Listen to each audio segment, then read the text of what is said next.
हरि ओम।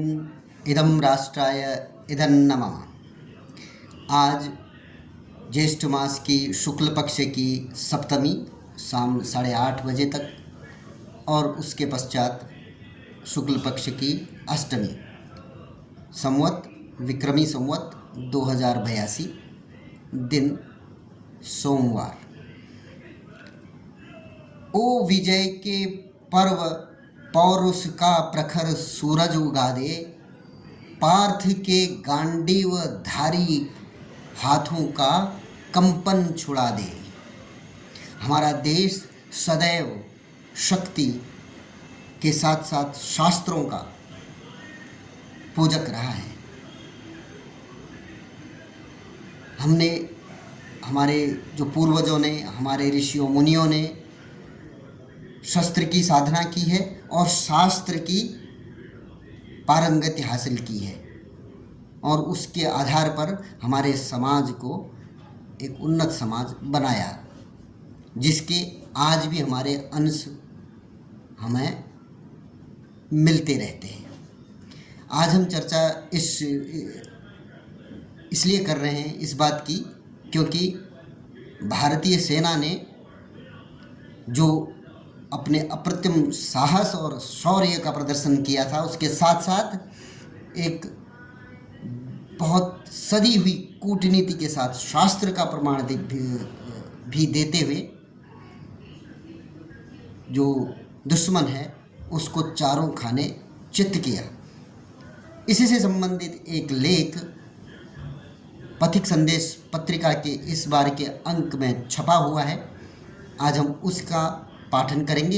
इससे पहले हम आगे बढ़ें, आप लोगों से अनुरोध है कि पथिक संदेश लेख पाठन अभियान को अपना समर्थन दें। इस पोस्ट को लाइक करें, चैनल को सब्सक्राइब करें और अपने मित्रों में भी साझा करें। हमारा अभियान है कि हम एक दिन में एक लेख इस तरीके से आपके सम्मुख ले आएँ, ताकि हम लोगों का राष्ट्रवादी पत्रिका पढ़ने का और ऐसा एक आंदोलन शुरू हो कि राष्ट्रवादी पत्रिकाओं को भी एक उच्च स्थान जनमानस के मन में मिल पाए। इसका आग्रह करते हुए कि राष्ट्रवादी पत्रिकाओं को पढ़ें और राष्ट्रवादी लेखकों की पुस्तकों को भी पढ़ें। यही आज के समय में अपने देश के लिए अपना एक योगदान होने जा रहा है, क्योंकि आज का युग सूचना क्रांति का युग है। ये सूचना क्रांति का युग उसका उल्टा भी पड़ जाता है।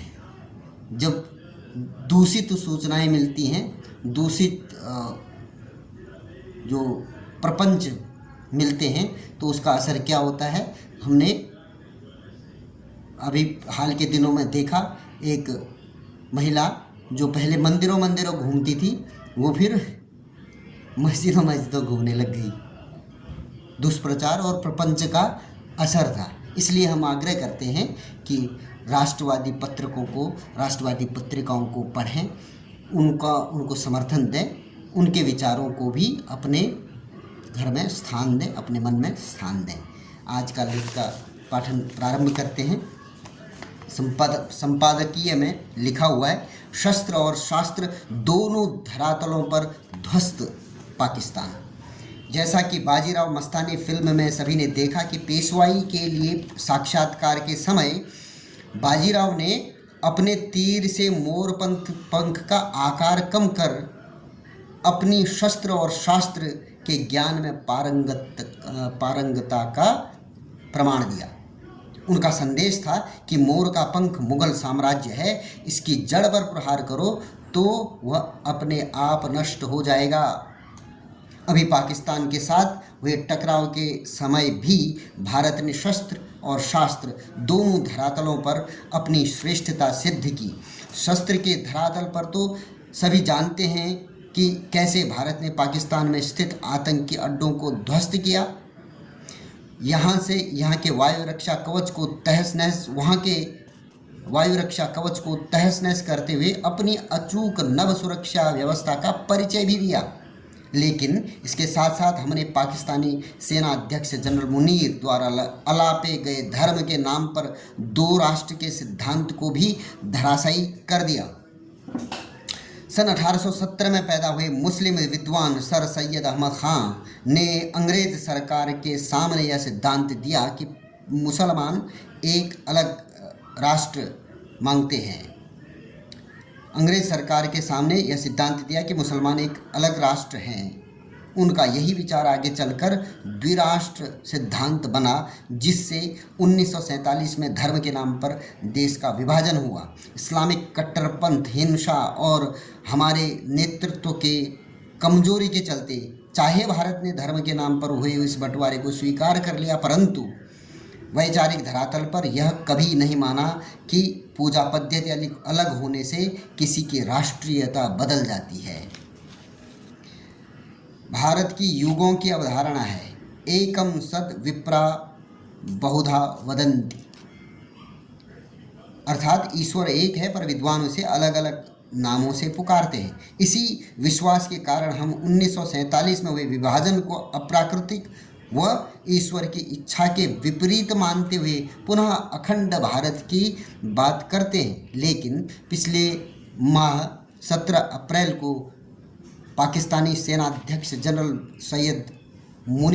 असीम मुनीर ने सैयद अहमद ख़ान के उसी द्विराष्ट्र सिद्धांत को एक बार फिर दोहराया।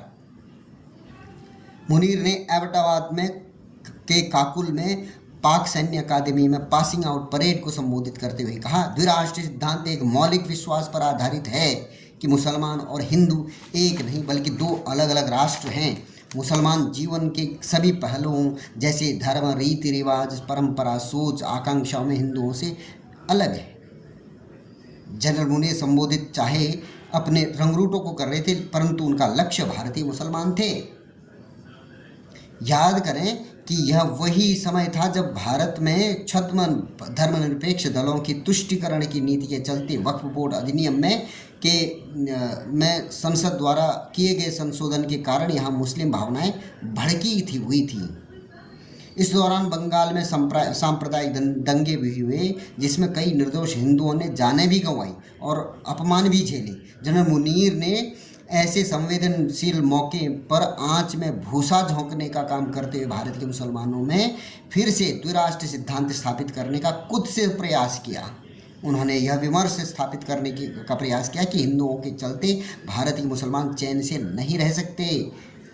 सांप्रदायिक हिंसा भड़काने के लिए उसने 22 अप्रैल को जम्मू कश्मीर के पहलगाम पर आतंकी हमला करवाया, जिसमें हिंदुओं को छांट कर उनका खतना जांच कर मौत के घाट उतारा गया। पहले पूछा गया क्या नाम है, अगर स्पष्ट नहीं हुआ तो कपड़े उतार के देखा गया कि क्या हो सकता है। ऐसी मानसिकता के लोगों को भेजा गया पाकिस्तान का वो छद्म युद्ध। वास्तव में हम पिछले 35 साल से ये युद्ध लड़ रहे हैं, परंतु शत्रु जो है मायावी अपना स्वभाव दिखा रहा है। तो इस बार उसकी माया को ध्वस्त करते हुए हमारी सेना और सुरक्षा बलों ने उसको छठी का दूध याद दिलाया है। कहने का भाव है कि पाकिस्तान ने आतंकी हमले के रूप में शस्त्र और द्विराष्ट्र सिद्धांत के रूप में शास्त्र दोनों धरातल पर हमले किए, लेकिन भारत के छठे साठ्यम समाचरित अर्थात जैसे को तैसा नीति के चलते हुए दोनों हमलों की धार को पूरी तरह से कुंद कर दिया। भारत ने दुश्मन पर शस्त्र से आघात किया ही साथ में ऑपरेशन सिंदूर की जानकारी देने के लिए जिन दो महिला सैन्य अधिकारियों विंग कमांडर व्योमिका सिंह व कर्नल सोफिया कुरैशी को जिम्मेदारी सौंपी, वो भारतीय सांस्कृतिक एकता की परिचायक थी। लेकिन केवल इतना ही नहीं, ऑपरेशन सिंदूर की सफलता का दुनिया को संदेश देने के लिए जिस प्रतिनिधिमंडलों का चयन किया गया उसमें बहुदलीय और बहु उपासना पद्धति से जुड़े नेता शामिल किए गए। ऑपरेशन के दौरान पाकिस्तान के सामने पूरा देश एक साथ मुट्ठी तान कर खड़ा हो गया। वैसे जनरल मुनीर कि द्विराष्ट्र के सिद्धांत वाली वैचारिक जुगाली उस समय भी स्वतः ही खारिज हो जाती है जब मुसलमान होते हुए भी तालिबान पाकिस्तान को अपना दुश्मन घोषित करता है और बलोचिस्तान मुक्ति सेना हमधर्मी पाक सेना के खून से होली खेलती है। मुसलमान मजहब के नाम पर एक राष्ट्र होते तो पाकिस्तान से बांग्लादेश अलग क्यों होता? ईरान और इराक में युद्ध क्यों होते? लगभग 51 देशों में विभक्त इस्लामिक जगत अभी तक धर्म के नाम पर एक राष्ट्र क्यों नहीं बन पाया? इसी द्विराष्ट्र के सिद्धांत के ताबूत पर अब भारत के ऑपरेशन सिंदूर ने एक और मजबूत कील ठोक दी है। भारतीय समाज की एकता समझाने के लिए पाकिस्तानी जनरल मुनीर को एक कथा सुनाना चाहूँगा। महाभारत में गंधर्वों द्वारा दुर्योधन को बंदी बनाए जाने का पर अपनी पारिवारिक कटुता भुलाकर युधिष्ठिर ने भीम को आदेश दिया कि वह जाए और युवराज दुर्योधन को गंधर्वों से मुक्त करवाए। भीम द्वारा प्रश्न किए जाने पर युधिष्ठिर कहते हैं कि हमारे परिवार में चाहे 100 मतभेद हों, परंतु दुनिया के लिए हम भरतवंशी 100 और 5 105 हैं। इसी तरह लोकतांत्रिक व्यवस्था के चलते भारतीयों में 100 मतभेद हो सकते हैं, परंतु दुश्मन के लिए हम भी वही हैं, वयम पंचाधिकम शतम। अर्थात जैसे कौरव और पांडव मिलके 105 बन गए, दुश्मन के लिए हम एक मुट्ठी हैं। और इसका प्रमाण पूरे देश ने, उसमें जाति पंथ भाषा और मान्यता कोई रोड़े नहीं आई। पूरा देश एक सूत्र में बंधा और पाकिस्तान को जो सबक सिखाया गया उसके लिए पूरी सरकार के पीछे रहा। ये हमारे लोकतंत्र के परिपक्वता का परिचायक भी है और भारतीय समाज के बुराई के विरुद्ध खड़े होने का अपना जो हमारा नैसर्गिक व्यवहार है उसका प्रदर्शन भी था।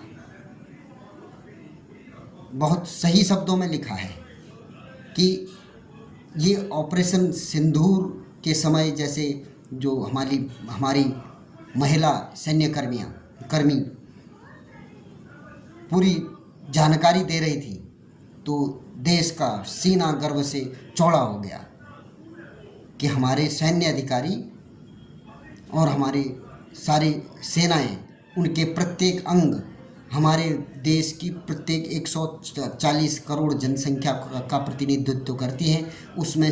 उसमें जो हमारी आधी जनसंख्या है, मातृशक्ति, वो उनका योगदान बढ़ चढ़ कर रहा है।